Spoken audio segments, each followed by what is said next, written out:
we're working on a 5-year plan.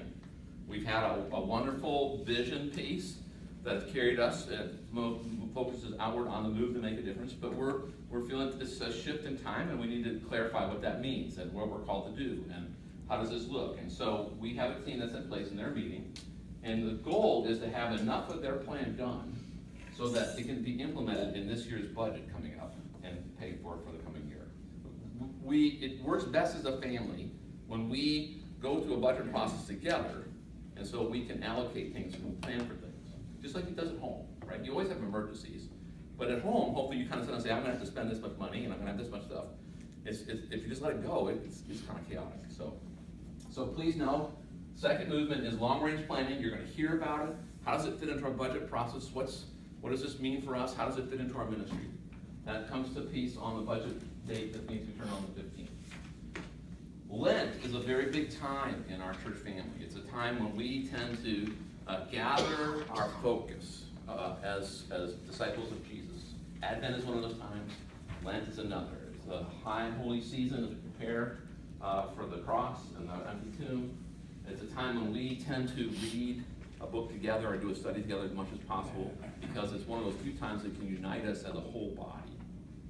And I do ask our family at least once a year, if not twice, that we all read something together, because we want to be on the same page. We want to be growing to the same place. And so sometimes folks have a hard time with that, but we ask that they make that sacrifice to join us for Lent. It's 5 weeks. And this year we have a unique goal we've been working on as a staff already, which is to invite 50 new folks that are not on the rolls right now, men, women, children, young adults, to be a part of our Lenten study with us. It's part of our shifting our focus outside our internal works and saying, who do we not know? Who can we invite? How can we welcome people?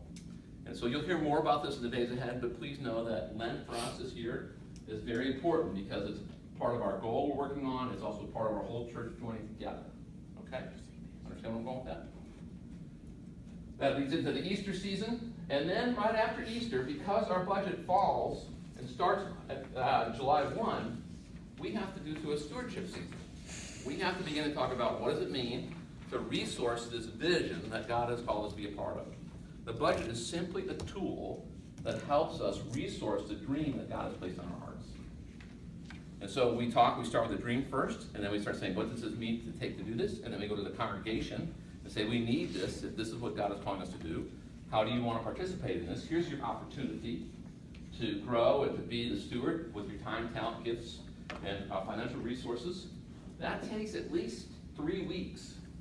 By the time you present what the budget amount is, when you give people to be here more than one Sunday, or maybe miss 2 Sundays, you come back around, and the problem we have is May is one of the craziest times of the entire year. We can't put it off though, because school goes away, right? People start traveling, summer hits here, and the budget starts. So we have to do it in May. Well, there's Mother's Day.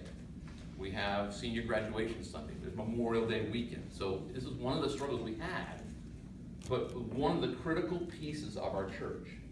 Now, we are doing very well. We're on track for another good year, I believe is the word that Marie would say, but we haven't always been there. And part of that is we have not been coordinating the conversation about stewardship. And so in your ministries, one of the things I'm going to ask you to do is please be aware of, participate, plan around being a part of stewardship. Again, stewardship is not just about the wall. It's about our time. It's about our talent. It's about the things that God gives us to use for His purpose. And so that's the 5th movement, if you will, that's happening in May. We'll have more about that. So I wanted to put these down first because these are things that are happening as kind of beta movements or mega movements in the church. The movement towards more laity involvement. The movement towards the budget process of what is God's dream and the long-range plan about that. The movement towards Lent and how we gather around and how we bring new folks into that. The movement towards stewardship and the resourcing of that vision and dream. Okay? So that's some of the filter for the first 8 months. Questions?